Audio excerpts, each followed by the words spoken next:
Hey guys, so I want to talk about Exodus from Egypt. And as God's children, um, I think we may not all, but I know I have experienced a place of Egypt ourselves, where that place where we just feel in bondage. We feel like we're not supposed to be here. It's and sometimes we can't see it until afterwards, till we get out. But I want to talk about the journey of leaving Egypt, the Exodus from Egypt, because I think God, He puts us in Egypt for our protection. It's like a covering or a place to grow and learn through the hardships, but also a place of safety. And it's only meant for a time. We're not supposed to stay there. And so when we leave Egypt, that's God's deliverance, and then we start on our journey into our promised land. And so whether we're still in Egypt, or we're waiting to get out, we're longing to get out, or we've already started, or we've already left and we've started the journey out of there towards the promised land, it can be,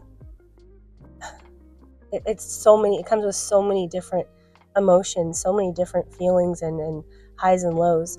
And, like the Israelites, we want that freedom, we desired it, but once you get out, you're faced with so many uncertainties, the challenges of the unknown, and sometimes the silence from God. And you're faced with temptation to complain along the journey. And sometimes you wonder, what did I like? Was it better for me back there in Egypt?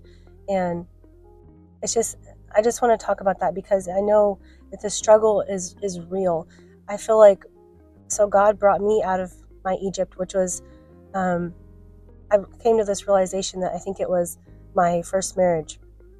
That was my Egypt. It was for my protection, because I realized that, like, I came to Christ during that marriage, and because of that, it kept me safe. It kept me following in God's direction, even though it was a bondage. It wasn't where I was supposed to stay. And so I can see that now, looking back and putting all the pieces together. It's really neat to come to these understandings. But anyway, so I'm still on my journey. I'm still on my Exodus, and I haven't reached my promised land. But it just got me thinking about all the struggles that we deal with once we leave Egypt. And we wonder, God, how long is this going to take? And from the time we have our Exodus and the time seeing the promised land, especially when we won't, we can't see it when we leave. We don't know how long. We're blindly leaving, and unless God has given you a specific time frame. But I don't think He does that, because He just gives us a little bit at a time, a little bit to keep us going, to keep us encouraged, to keep us moving forward. But He doesn't give us too much that we either go ahead of Him or we abandon Him. So there's always that holding on to Him, and that uncertainty, that walking by faith and not by sight. And so through this journey, you can feel really alone.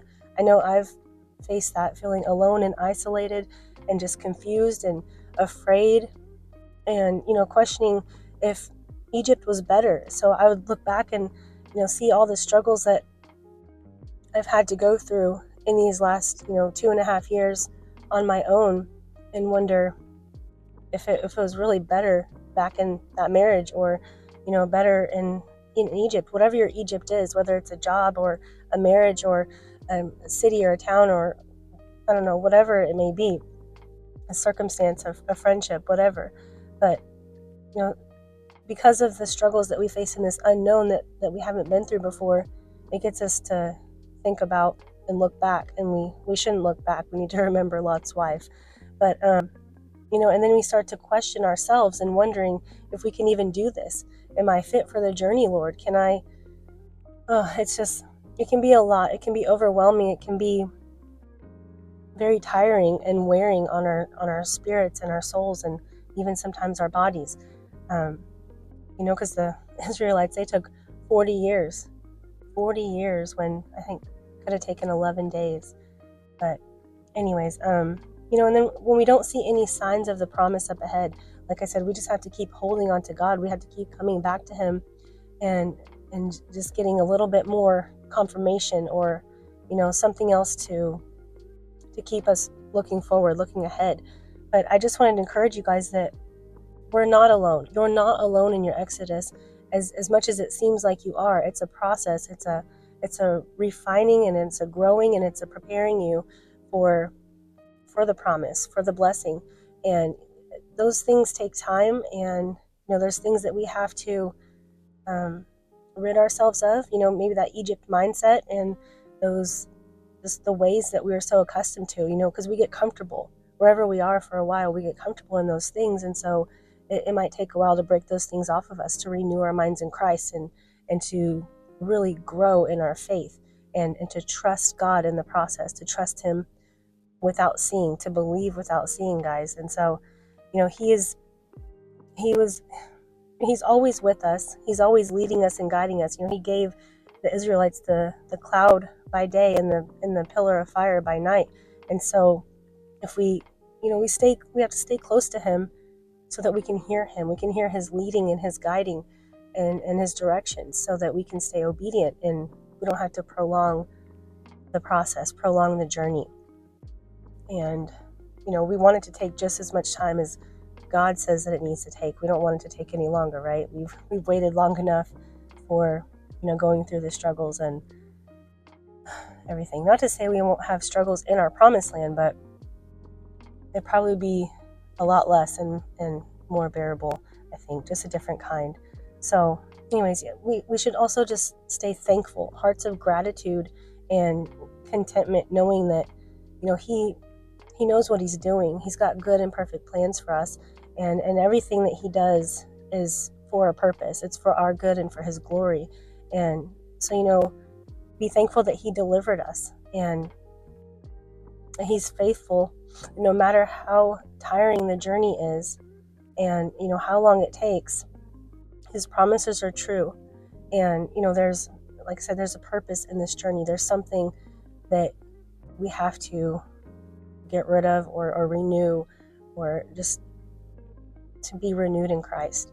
And so I wanted to encourage you guys with that. If you're going through it, just keep going, stay close to the Lord, don't lose focus on him, and then keep coming to him. Like, sometimes I have to just take a moment to get away and cry out to him, and just like, Lord, I feel lost, I feel confused, I need some direction, I need some guidance. Like, and then he'll give you something. You just have to be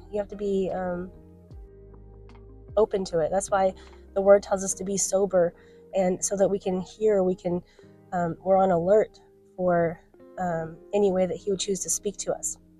And so in Haggai 2 verse 5, it says, "As for the promise which I made you when you came out of Egypt, my spirit is abiding in your midst. Do not fear." So guys, just be encouraged that he is with us, he is for us, and he has good plans and purposes. And we'll get there eventually, because he's a faithful God. He cannot lie. And why would he bring you out for destruction? He brought you out for your good. You'll have a blessed day. Bye.